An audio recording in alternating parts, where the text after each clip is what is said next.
The Trumpet Daily with Stephen Flurry. Hello again, everyone, and welcome back to the Trumpet Daily radio show. Another beautiful afternoon here in lovely Edstone. A little chilly still, but we're certainly moving our way through this new calendar year.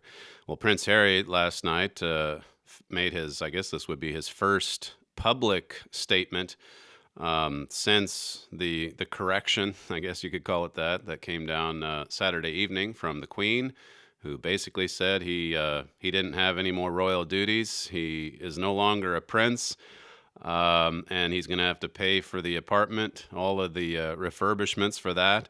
And so he gives this speech. I'm not quite sure. I didn't read too much about the gathering itself. I assume it's somewhere in London. But here's his reaction to all that's happened over the last couple of weeks. Clip 7.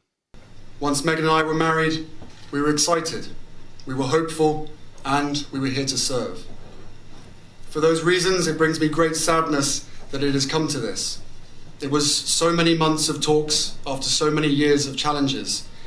And I know I haven't always gotten it right, but as far as this goes, there really was no other option. What I want to make clear is, we're not walking away. Our hope was to continue serving the Queen, the Commonwealth, and my military associations, but without public funding. Unfortunately, that wasn't possible. It has been our privilege to serve you, and we will continue to lead a life of service. So in that respect, nothing changes. So he emphasizes the fact that they're still here to serve, as you've heard on this program, but even from the Telegraph and other publications, I guess especially in print media, quite a lot of criticism aimed at these two, Prince Harry and his wife Meghan, about their unwillingness to serve and to fulfill their duty. So I think what you heard there is in response to some of that fierce criticism. He says he's still there to serve, and he's not walking away. I think the implication is that that he's being pushed out, and that he and his wife tried and tried and tried and tried. So now it's going to be about who, as we said yesterday, it's probably going to die down a little bit now. But going forward, both sides, I would imagine, are going to be working hard to establish the narrative. And you can be sure that most in the media are probably going to side with the young people, the celebrities, the actresses, that sort of thing. That's typically what we see. So just to follow up in some of the programs we've had in recent weeks. Yesterday, you can go back to the trumpet.com website for more on that royal motto, I serve. We also talked about it a week ago Monday. As well. We've been right on top of this story. So you could listen to some of those old podcasts if you want more information. Well, over in the U.S., of course, today is the big day of impeachment, I guess depending upon who you are. As I commented yesterday, there's quite a few people that really don't care. There was the radio host that said that the impeachment was a big yawner, as he called it. And that a lot of Americans are just tuning this out. You may have seen a news clip recently, too, about the Jeopardy episode, the game show. These at first, I just kind of laughed and moved on. But as someone noted on a blog that I read as well, Jeopardy is not it's not the easiest game in the world. These are, generally speaking, these are pretty smart people that are playing that game, and they showed a picture of Adam Schiff on Jeopardy, and of course the answer was to name who that is. And you had an English professor, a librarian, and a tutor, a teacher, a librarian, a teacher, and an English professor, and none of them knew who he was. None of them knew Adam Schiff. I think that might say something about what a lot of people in America think about the hoax, about the circus. They know it's a ridiculous show. They know it's all for show. So it starts up today, and you've got both sides arguing over the rules. But this time around, of course, you've got Republicans that have the majority. So the rules, it looks like anyway, they're going to be very different with Mitch McConnell presiding over it. This was Senator Schumer's reaction to the rules that I guess McConnell laid these out last night. Clip 1. A trial where there's no evidence, no existing record, and no new evidence, no witnesses, no documents. That isn't a trial at all. It's a cover-up. So he wants witnesses, he wants new evidence. They don't have enough evidence, and they've basically admitted that. That's what the implication there, or he doesn't state it overtly, but he's admitting they don't have enough. The New York Times recently made a similar point, and that's why they're screaming for more witnesses to be introduced, for more evidence to be introduced. They want this to be another special counsel investigation. They want it to be the second coming of Robert Mueller. 32 months, millions and millions of dollars. All of these resources, all of these subpoenas, all of these investigations, interviews. They want it to continue forever because they know it's more than just, and several commentators on the right have made this point, but it's more than just they know they don't have enough evidence as it stands. They get the sense, too, that they're going to have a hard time beating him in November. So this is all they have left. This is all that they have left. Listen to this media montage just to, again, expose, as if we haven't done that before, the hypocrisy. Here they are in 1999 when the roles were reversed, and it was a Democrat who was being impeached. And Republicans were saying, let's get some more witnesses involved. And then the media rushing to the defense of Bill Clinton. This is from 20 years ago, a little more than 20 years ago, clip 2. The whole issue has been a sham. It shouldn't have gotten this far. The House acted improperly in passing it on to the Senate. Why is your party dragging this thing out? Why is this happening? Why go through all this business about witnesses? Do we really need more witnesses? It's going to add months to this thing. We should stop this bogus inflated case and get on with business of governance. Will these people just get down to business and leave this impeachment thing alone? It's going to be an enormous distraction to the White House and all kinds of issues that the Congress ought to be considering. There's a long line of the people's business that seems to have been put aside, and apparently is going to be put aside for weeks, if not months now. We begin tonight with the voice of the people. The visitor who got up and shouted, "God Almighty, take the vote and get it over with." God Almighty, the man said, take the vote and get it over with. You know who the hero of this whole thing is? It's the guy who stood up in the Senate gallery last week and said, "Good God, vote and get over with this, will you?" This process is Stalinist. His actions certainly do not warrant impeachment. Is there not some concern of the public perception in some quarters, not all of them Democratic, that this is in fact a kind of effort at a, quote, coup? That herd of managers from the House. I mean, frankly, all they were missing was white sheets. They were like night riders. One White House official told me today in 20 years, he said, people will remember 3 things about this: that the president was impeached in the House, that he was acquitted in the Senate, and that the whole thing was a partisan hit job. That's from 1999. You certainly see what side the media are on. They're just mouthpieces for the Democratic Party. They speak for the Democrats. An overwhelming majority in the media, they speak for Democrats. In a lot of ways, they push the agenda. They're out in front of the Democrats.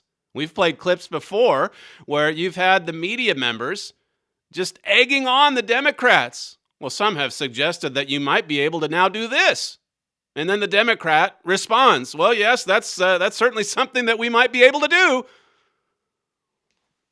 You know they're on the side of the Democrats. So the Democrat now, the roles are reversed. And of course, we've got to have witnesses. We've got to string this out. This is what America wants, they say. And of course, for those that would compare the two impeachments, there's really nothing to compare. They're very different. I think it was 11 felonies spelled out in the impeachment of Bill Clinton. Felonies, like lying under oath, obstructing justice, witness tampering, those kinds of things. They were actually spelled out in the articles of impeachment. This time around, there's nothing. There's no felonies listed. They put it in these vague general terms: abuse of power and obstructing Congress. And so it goes forward. I'm not sure how much we'll get into it. I guess if it kicks off later today, we might be able to see some clips tonight. But who knows? If the Democrats get their way, they're going to want to string it out as long as is possible.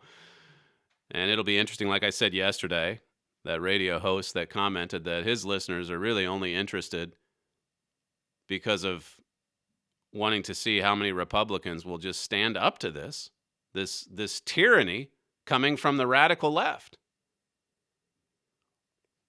It's on display in Virginia's state government.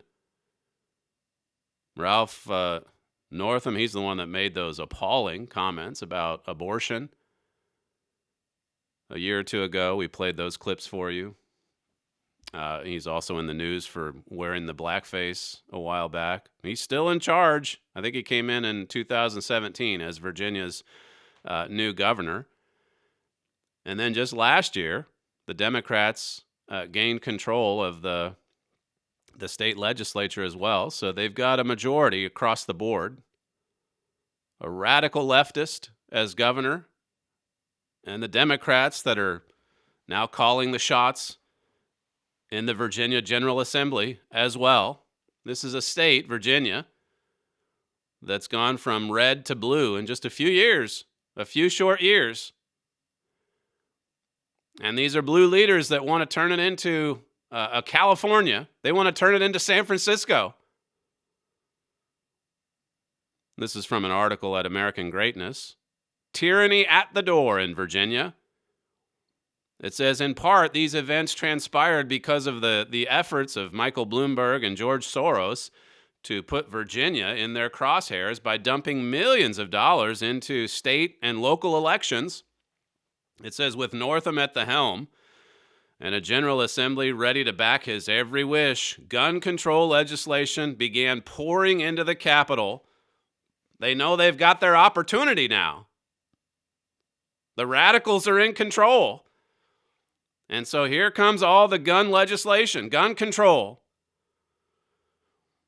It says earlier this week, the state Senate Judiciary Committee voting along straight party lines. That's what we're coming to see on so many of these hot button issues. It's just divided right along party lines. That's the way it was with impeachment. Now here we are with gun control. The country just deeply divided. Deeply divided. We're reading through, as some of you know, we're reading through Sandberg's biography on Abraham Lincoln. And at least I'm right at the part where you're in the mid to late 1850s. And you see all of these events leading up to the Civil War. It's a good time to study some of this history, given what your Bible prophesies about the United States and Britain as well. It says earlier this week, the state Senate Judiciary Committee voting along straight party lines passed bills that would require background checks on all private transfer of firearms, let owners keep their banned firearms only if they register with the Virginia State Police, and ban suppressors of any magazines over 10 rounds. The committee also passed red flag legislation. Now, for those who aren't familiar with these kinds of laws, or even just for those living outside of the United States, all of that sounds fairly reasonable. I think people living outside the U.S. are just astonished at how many guns are in the United States. I think it's up to like 393 million. That's a lot of weapons. Leading the way. In any event, these red flag laws, they basically mean that, anyone who complains about you, says you're dangerous, you're a threat. If they go to the federal authorities, the authorities could conceivably confiscate your weapon, your firearm. These new laws that they're looking to pass in Virginia, they would also ban certain rifles. They're upping the the standards, I guess, with respect to registration, as you just heard from that article I quoted.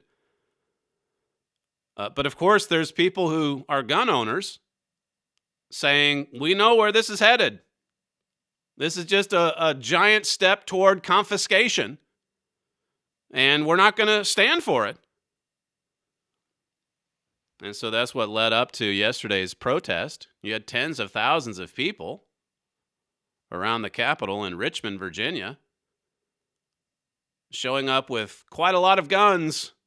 And of course, the media, they were hoping for some kind of violent incident. They wanted this so badly to be another Charlottesville. Listen to the way the media covered this protest yesterday. Clip 3. Right now, thousands of gun rights activists, white nationalists, militia groups, all swarming the Virginia state capitol. There are a lot of people nervous about what's going to happen. Authorities in Richmond are on high alert. White supremacists. Supposedly some white nationalists. White nationalists. White nationalists. White nationalists. White nationalist groups. White supremacists. White supremacists. White supremacists. White extremists. Bracing for violence. Could turn violent. And turn violent. How concerned are you that there might be some people in this crowd that may want to get violent? There's certainly a lot of concern here. Raising fears of a dangerous confrontation. It could be violence. And there is real concern there about what the intention is behind this. There's a lot of concern about the potential for violence. Could spark violence. Tensions high in Virginia may cause violence there. Northam clearly trying to avoid another Charlottesville. In Charlottesville. Could see a repeat of what we saw in 2017 in Charlottesville. Similar to what we saw in Charlottesville. Worrying about a repeat of Charlottesville. Horrible 2017 Charlottesville disaster. You look at what happened in Charlottesville. The two sides clashed in Charlottesville. Many demonstrators are, in fact, heavily armed. Heavily armed. Heavily armed. Look at the gear. What is this all about? Militia groups, armed militia. These militia groups. Far-right militias. Militia groups. Far-right extremists. Look, those threats which caused the governor to call for a state of emergency have simply not emerged. The police very clear in saying that they have not had a single arrest during this rally. So there you get a little bit of a truth bomb at the end of the montage. No violence, no arrests. Everything was fine. But you the same talking points right across the board. Violence, white nationalists, definitely lots of white nationalists. Another Charlottesville. You see the way that they skew the news. It's all going to fit within their narrative. They really ran with it following Charlottesville. They even twisted and distorted that, of course. But here you have all of these peaceful protesters, and they treat it like it's a KKK rally. These were Virginian hillbillies, basically, gun owners, showing up saying we have Second Amendment rights. They can't even report it truthfully because they want to stir up a fight. They want to inflame hostilities and rage. They want to add fuel to the fire. And both sides are digging in their heels. It really is scary when you think about where it's leading. Bible prophecy, of course, gives us some insights. But as is typically the case, you have the radical leftists and you have the media trying to fan the flames of hate. There was an NBC reporter who tweeted that the rally was a white nationalist rally.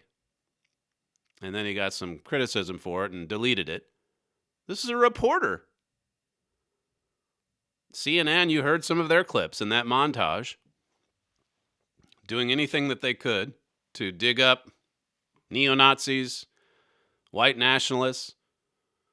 No wonder these people are afraid that their guns are going to be confiscated. But you heard at the end, overall it was a peaceful protest. People, yes, with their guns, saying that this is unconstitutional. Now that's the real storyline. Is what Governor Northam and the Democrats in the Virginia legislature, is what they're doing lawful? Is it constitutional? Well, speaking of this peaceful protest, listen to Listen to this protester. He was one in the mix, and I can guarantee you CNN and MSNBC, they weren't chasing this guy down for an interview. Clip 4. They want to liken this to Charlottesville, and they want to anticipate crime and violence. But these are peaceful people who come around with their weapons, and they're showing up here to send one message, and that is a message of unity.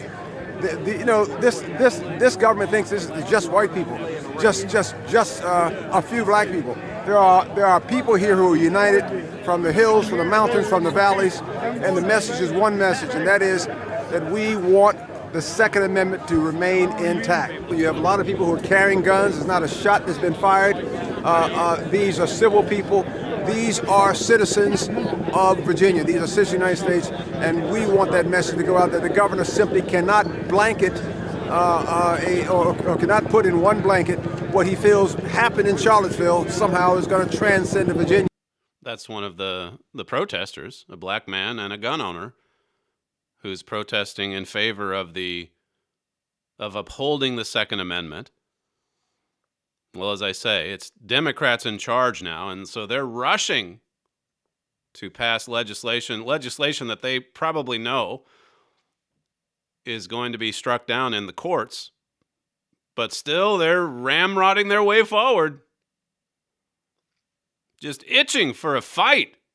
The media there, egging both sides on. That American Greatness piece, it says, most observers are of the opinion that this legislation will be jammed through on the state Senate floor next week. Mind you, all of this, Democrats claim, is common sense gun control meant to deter criminals. That's a lie. It's yet another attempt by the gun grabbers on the left to disarm private citizens. The good news is that Virginians are not taking the Democrats' efforts lying down. Across the state, the grassroots have come alive. To date, 124 counties, listen to this, 124 counties, cities, and localities have declared themselves sanctuaries for the Second Amendment. Most of the state, they're declaring themselves sanctuaries. They've turned the tables on the radical left, who have all these sanctuary cities for illegal immigrants. And here's those on the right saying, all right, well, we can do the same thing. It says these jurisdictions have made it clear they will refuse to enforce any anti-Second Amendment legislation coming from Richmond. And you've got all these sheriffs in these counties across Virginia that are lining up saying, we're not going to enforce it, because we are here to defend the Constitution of the United States. Listen to this county sheriff, what he said last week, clip 5. And the last time I read the Declaration of Independence, it specifically reminds all of us that we're endowed by our Creator with certain inalienable rights, which means God-given. Among these, life, liberty, and pursuit of happiness, and that governments were instituted among men specifically to secure our God-given rights. And it says when government becomes destructive to these ends, meaning when they go above and beyond trying to secure our liberties and trying to take them, it's the right of the people to alter or abolish that government, either by voting or ultimately, God forbid, to use our Second Amendment rights to protect ourselves from tyranny. And I'm just asking all of y'all to unanimously join our sister counties of Wilkes, Surrey, Stokes, Lincoln, and Cherokee and get on board with this thing and publicly demonstrate to us that you're willing to uphold and honor the same oath I took when I put my hand on God's word and held my other hand up to him and swore that I'd give my life to defend that Constitution. And I'm not trying to be disrespectful, but regardless of what y'all do or don't do, I'm not going to enforce an unconstitutional law. I'm going to...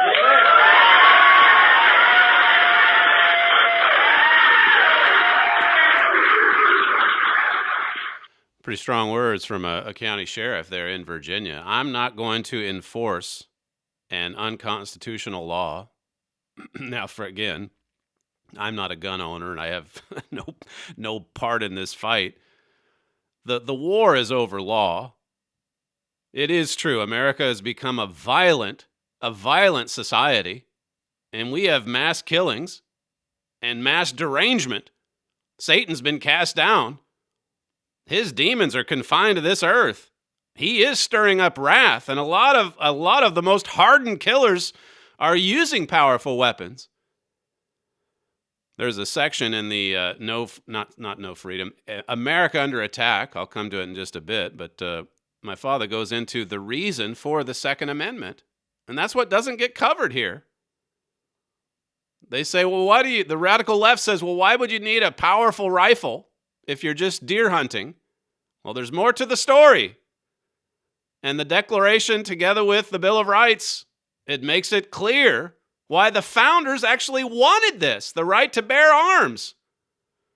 But you won't hear about that, except from a guy like that sheriff, who's there quoting from the Declaration of Independence. What happens when a government becomes tyrannical? Well, then the people, this is the American thinking, the people have the right to alter or abolish that government. That's in the Declaration of Independence. This guy that wrote the article at American Greatness, he just pointed out an uncomfortable truth, that if the government ever comes after our guns, how do you think Virginians are going to respond to that? Well, you look at Ezekiel 4 and 5, and you can see where this is leading. It's beginning to break down in front of our eyes. We're seeing it. Virginia is just a glimpse into the future. No violence yesterday, even though the media hoped for it. But sadly, there will be violence in the end. It says here, the problem that Northam, Herring, and the rest of the statists in the Democratic Party have is that they're in defiance of natural law and the purpose of Republican government. The chief purpose of government in a republic is to protect the property and rights of citizens who have come together in voluntary association. This is why America's founders wanted people to be armed, not just for the purpose of constituting a well-regulated militia, not just guns for hunting, but a well-armed people as a last recourse against tyranny, both foreign and domestic. Yes, domestic, he says. That's what the sheriff was pointing out. As a last resort. This author says, and for those who wonder if I fully trust my government, of course I don't. This is a common sentiment. Of course I don't. Don't be ridiculous. Government is a necessary evil because men are not angels, but trust? Not a chance.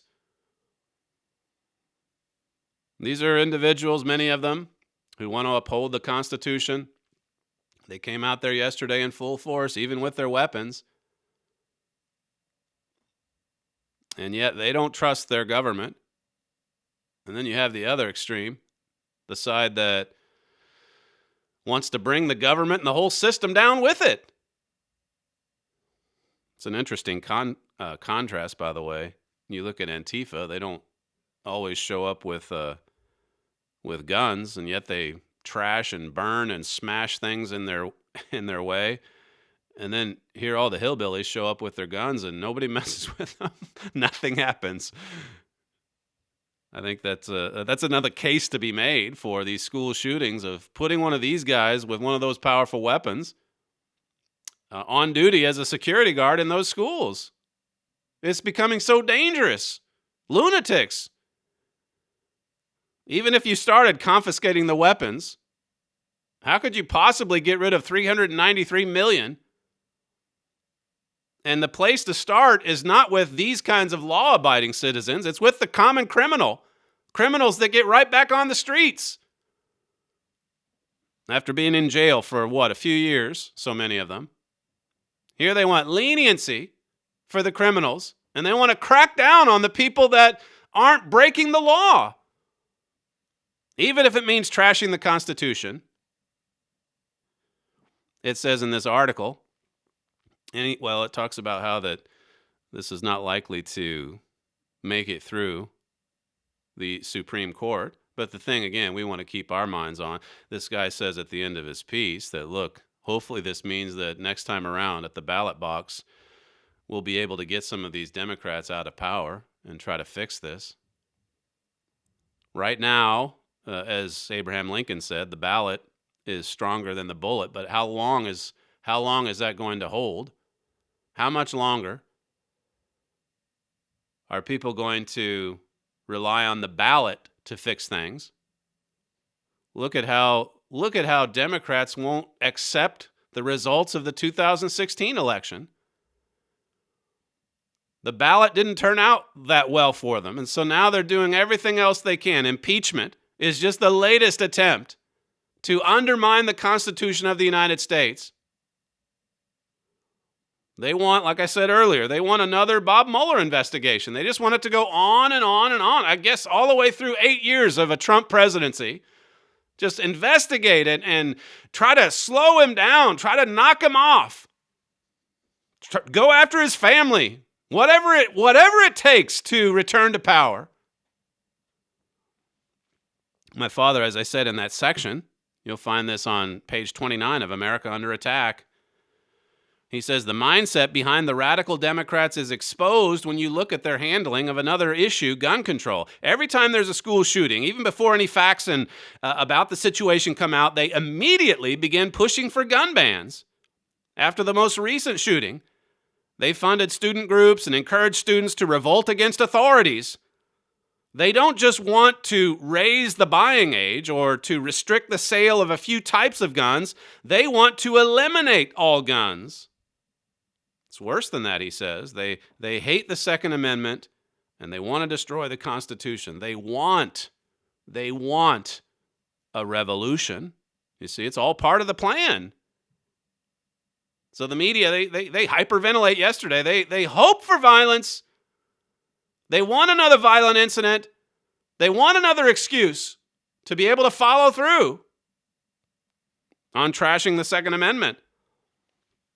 My father says further on, the radical left wants to take away people's guns, at least the guns of law-abiding people. The criminals are not about to give up their guns. No way, they'll keep their guns. They manage to keep their guns. They get them from the black market and wherever. They don't care about registering. They don't care about the magazine size or how many bullets are in the magazine. That section in America Under Attack, it really is spot on given what's happening in Virginia. Where's the point? My father makes basically the same point you heard in that American Greatness piece about how the founders, or what the founders were thinking about with respect to the right to bear arms. It says government tyranny, this is my father writing, government tyranny is routine in human history, and they know it. Why are they so deceitful? Is it because they have an ulterior motive? Let's not be naive and think something like that could never happen here. Our forefathers weren't stupid. They wanted to guarantee Americans freedom. They really knew that God was a God of freedom. He wants us to be free. That's a gift from God, and they understood that. He says, finally, I wonder how many Americans even know that the Constitution is the supreme law of the land. See, these sheriffs, they took an oath. They took an oath to uphold and to defend the Constitution. And you've got a governor with all these extreme views, and now he has the backing of a Democrat legislature. And so they're squaring off. Both sides, digging in their heels. Well, my father went on to talk about President Obama and some of the executive actions that he took during his presidency to restrict firearms. And he says here, the president is so eager to restrict guns, but what is he doing to stop drug cartels making inroads into America? It really doesn't make sense, does it? Take guns away from law-abiding citizens and then just open the border. Make sure the border's wide open so drug cartels can just come right on in with their weapons, their drugs, and everything else.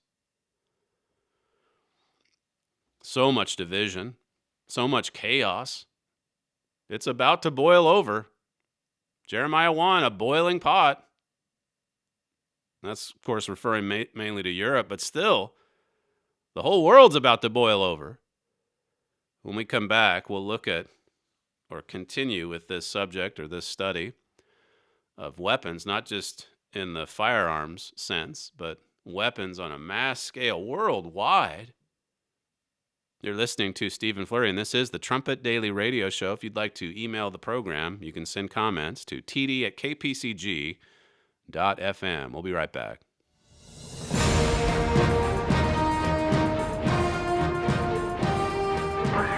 This is KPCG-FM, and this is the Trumpet Daily. Freedom is one of the most sought-after ideals in human history. Man's search for freedom has taken him into the fiercest of protests, struggles, revolutions, civil wars, and even world wars. Today, in the midst of free societies, many continue to fight for what they perceive as ever greater freedoms. And yet, many of these same people are actively fighting against law.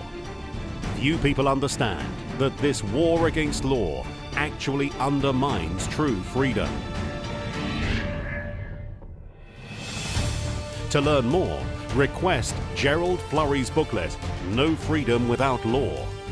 In this free booklet, you will see what the Bible says about the latter-day spirit of rebellion and lawlessness that is now so common in our nations today. Also request America Under Attack. In this booklet, you will learn more about the spirit behind this attack on law. You'll see where this is leading.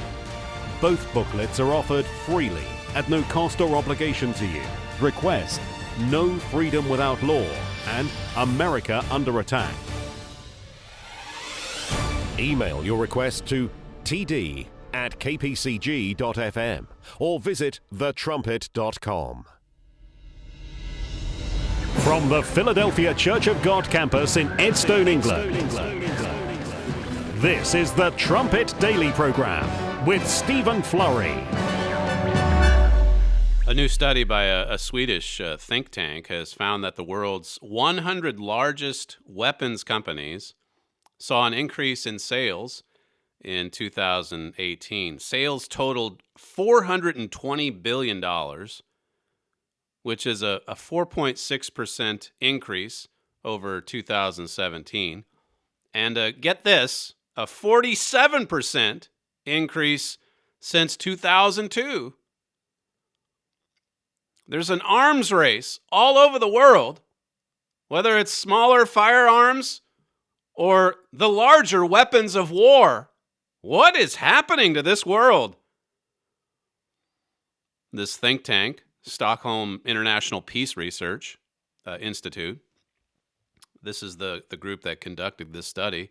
It found that the largest increase came from American companies, but European companies also saw an increase in sales. We've talked before about how Germany is one of the leading arms suppliers in the world as well.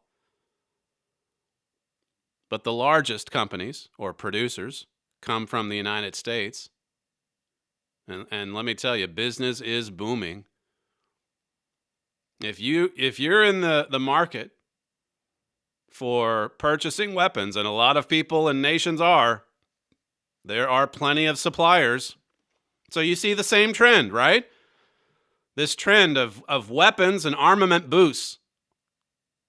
It's following the same trajectory as gun sales in the United States. 393 million guns. In the U.S., there's 120 guns per 100 people.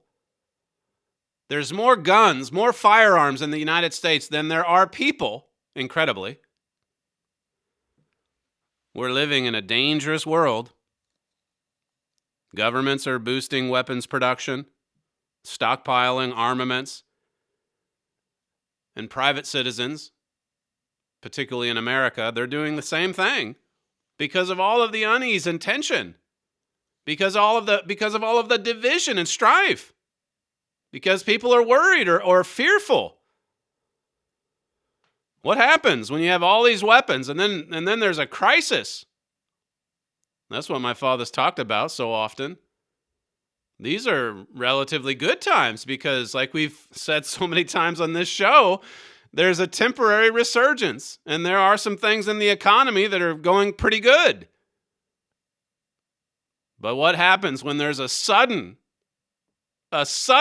calamity or collapse? Are guns going to really protect citizens in the United States? Even if they're living in a remote location in a hill somewhere and they've got their stockpile of food and weapons, is that really going to save them from what's coming? Is that going to protect them? It's important. It's easy to zero in on relatively smaller incidents like the protests in Richmond yesterday, and then to get all riled up and, join one side or the other mentally. But it's important to step back and to see this in perspective. God said in Haggai 2, I will shake the nations. He's going to shake nations before this is all said and done. Now, he's delivering an earth-shaking message. An earth-shaking message that few people will listen to and heed. So he's about to shake all nations. My father wrote in 2014, this is global. This has never happened before. This is the end time, and it is happening to all nations. Even now, many are shaking, and all of them should be. This verse could read, the world is descending into chaos. That's what it could read. The world is descending into chaos, and it's a chaotic world with lots and lots of weapons, with lots and lots of firepower. Matthew 24, verses 6 and 7. Jesus said, and you shall hear of wars and rumors of wars. See that you be not troubled, for all these things must come to pass. But the end is not yet, for nation shall rise against nation, and kingdom against kingdom. Yesterday on the show, toward the end, we talked about the coming world war. And as part of that, we could well talk about the coming civil war in the United States. But eventually, this violence, it's going to touch every nation. Jesus said in verse 21, for then shall be great tribulation, such as was not since the beginning of the world to this time, no, nor ever shall be. And except those days should be shortened, there should no flesh be saved. But for the elect's sake, those days shall be shortened. See, here is your safety, your protection. If you're one of the elect, the very elect, it's for the elect's sake that God intervenes and prevents man from actually wiping out all of mankind. Armaments are not going to save us. Firearms are not going to save us. What we need is God and His protection. What we need is God and His direction, His support, His help, His power. It says in 2 Peter 2 and verse 9 that the Lord knows how to deliver the godly out of temptations and to reserve the unjust unto the day of judgment to be punished. See, God knows how to deliver. God knows how to protect. I've been using this well-known psalm in a couple of my lectures of late. Psalm 23, short little psalm, the Lord is my shepherd. Most people are familiar with this. But it says here, the Lord is my shepherd, verse 1, I shall not want. He makes me to lie down in green pastures. He leads me beside the still waters. He restores my soul. He leads me to the paths of righteousness for His name's sake. Yea, though I walk through the valley of the shadow of death, I will fear no evil, for Thou art with me. Thy rod and Thy staff, they comfort me. Thou prepare a table before me in the presence of my enemies. It says, "Thou anoint my head with oil, my cup runneth over. Surely goodness and mercy shall follow me all the days of my life, and I will dwell in the house of the Eternal forever." That's who we need on our side. Our shepherd, our protector. And if we have him on our side, we can walk through the valley of the shadow of death. Or as I read from that listener down in Australia, we can walk through fire with God, just like Shadrach, Meshach, and Abednego. We better have God on our side. We wrote an article at the Trumpet back in 2012. As gun sales rise, what is your source of protection? Joel Hilliker wrote, God does promise in many scriptural passages that in the coming tribulation he will provide a special place of protection for his people. There's no limit on God's ability to intervene on your behalf except the quality of your faith and obedience. That's what limits us. That's what makes us vulnerable. It's when we're faithless. It's when we're not looking to God. Mr. Hilliker says here, the question is about to become one of life and death. Do you have God's protection? Do you have God looking out for you? Do you have God protecting you? Is God your shepherd? There's another psalm, Psalm 33, which would also be helpful to read. It says, there is no king save by the multitude of an host. A mighty man is not delivered by much strength. And horse is a vain thing for safety. Neither shall he deliver any of his great strength. Behold, the eye of the Eternal is upon them that fear him, upon them that hope in his mercy, to deliver their soul from death. That's verse 19. And to keep them alive in famine, our soul waits for the Eternal. He is our help and our shield. God is our help. He is our shield. Listen to this clip from Mr. Armstrong, Herbert Armstrong. This is an old radio show from back in the 60s. And he talks here about looking to this God for protection. Clip 6. Listen, when God says, I'm going to punish, God punishes. When God says he will protect you, he will protect you. When God says he'll do a thing, God does it. God is no liar. God has power to keep his word, and God tells the truth. You can call every man a liar, but don't ever call God a liar, because God cannot lie. And God says here that the man is happy who will come under his protection, because that protection is absolute. If you want security, my friends, there it is. And the way to come to it is by surrender. Let the wicked forsake his way, and the unrighteous man his thoughts, and let him return unto God, because God's ways and God's thoughts are not yours or ours. And when you really have the Spirit of God, you'll see things in a different way. You won't argue about things in the Bible, about what you should and shouldn't do. You'll understand, and you'll be led by the Spirit of God. So that man is happy. And verse 2, the man who calls the Eternal my refuge and my fortress. Yes, God is your refuge. You don't need to have a big barrier built out of rock or stone or mortar or brick or something of that sort, and the kind of barriers that armies provide in military maneuvers. You know, they can be battered down. But let me tell you, my friends, the refuge and the fortress, who is Christ and who is God, can't be battered down. There is no power in heaven or earth that can batter that fortress down. That's almighty. So, the man is very happy who can call the Eternal my refuge and my fortress, my God in whom I trust. And that's Herbert Armstrong from back in the 1960s. Great message there. God is our fortress. What a fortress. It just can't be battered down. When we come back, we'll conclude today's program with some listener feedback. You're listening to Stephen Flurry, and this is the Trumpet Daily radio show. We'll be right back.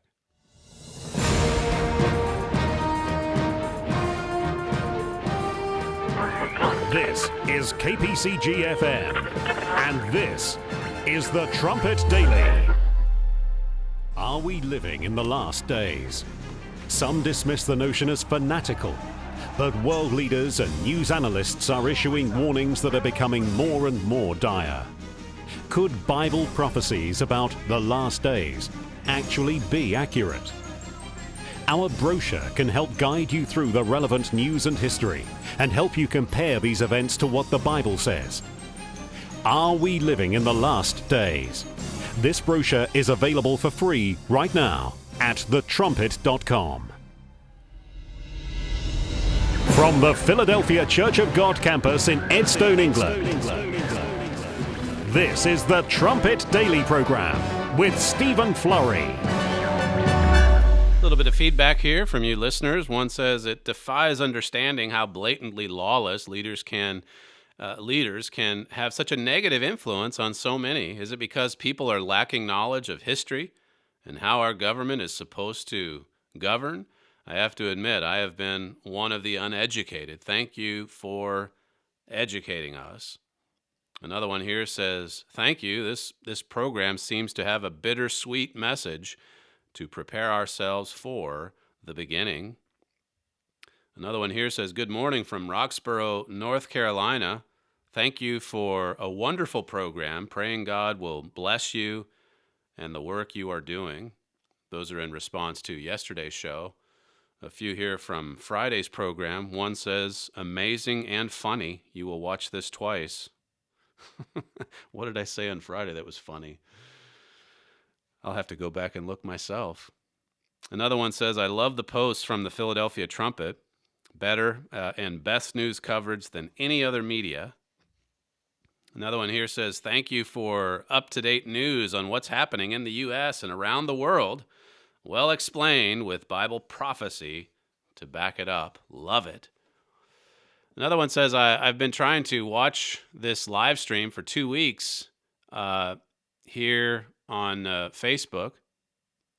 God is awesome. The truth is hard to hear, but necessary always.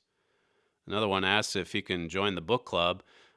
We have the book club page, by the way, on the Trumpet Daily radio show section of the website. So you don't really need to do anything to join it other than to buy the book yourself and then to enjoy the video lectures and discussions that we post. We also post a little bit of a summary on each book club. I think we had the first Lincoln video posted just yesterday. So if you want to join along with us, you're on your own, but we'd certainly love to hear from you. Another one, these are a few in response to the Middle East in Prophecy program. I talked a little bit about that yesterday, the video we had play in the UK over the weekend. It says, Trumpet, could you please send me your Trumpet magazines and books? Another one says, I love the prophecies of the Trumpet. I understand so much more. And also your books. Thank you. Thank you for sharing your knowledge with us. Do you think the earth is flat? What does the scripture say about that? Who could not understand that yet? Another one here, a few from the book club. It says, this book club is an excellent and welcomed addition to the week. Thank you so much to Mr. Flurry and the club. And then another one says, loved this first session on Abraham Lincoln. How fabulous. A few in response to last week's programs. It says, such an amazing show. We do not hear this anywhere else. Thank you for this show and for God's truth. So glad you're doing this live stream. I really needed it. And then another one, I'm shocked that they're going on with this impeachment proceeding. This is not good for the country. Another listener says, such a wonderful program and deep topics and no one else covers or even tells the truth about. Thank you and thank God for this program and so many of the hardworking staff. Praying for all of you. America is under attack, but remember, God Almighty rules over all. Another one here says, what a coincidence that they held off on their big impeachment ceremony. This is in response to last Thursday's program. But what a coincidence. They held off on their big impeachment ceremony until the day President Trump signs the first phase of the U.S.-China deal. And all the fake mainstream media has wall-to-wall coverage of impeachment.